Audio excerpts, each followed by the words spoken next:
This is the CBS Evening News with Scott Pelley.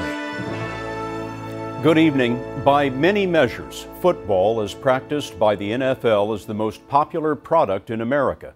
$10 billion a year in revenues, nearly 160 million viewers of the last Super Bowl. But tonight, the value of the league is being measured by how it has responded to a scandal. The commissioner, Roger Goodell, has just imposed unprecedented sanctions against the New Orleans Saints, finding team management was in on a scheme to pay players to injure opponents enough to force them out of the game. Armin Katayan reports on the NFL putting the so-called bounty program out of business. Pounding away at all-pro quarterbacks like Kurt Warner and Brett Favre, the New Orleans Saints marched through the playoffs and all the way to a Super Bowl title in 2010. Today, in a knockout blow of his own, NFL Commissioner Roger Goodell delivered an unmistakable message about the scheme fueling the Saints' success.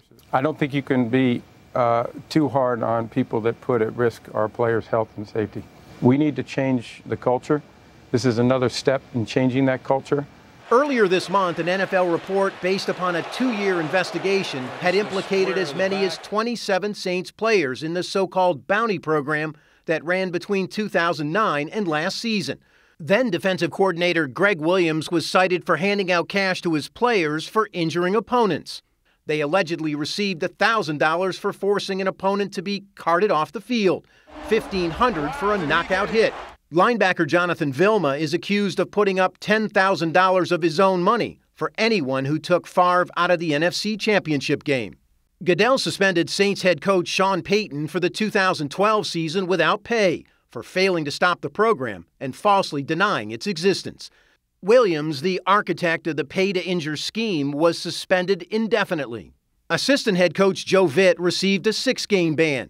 General manager Mickey Loomis got 8 games without pay for his part in the scandal. In addition, the Saints were fined $500,000. Goodell said player sanctions would come at a later date.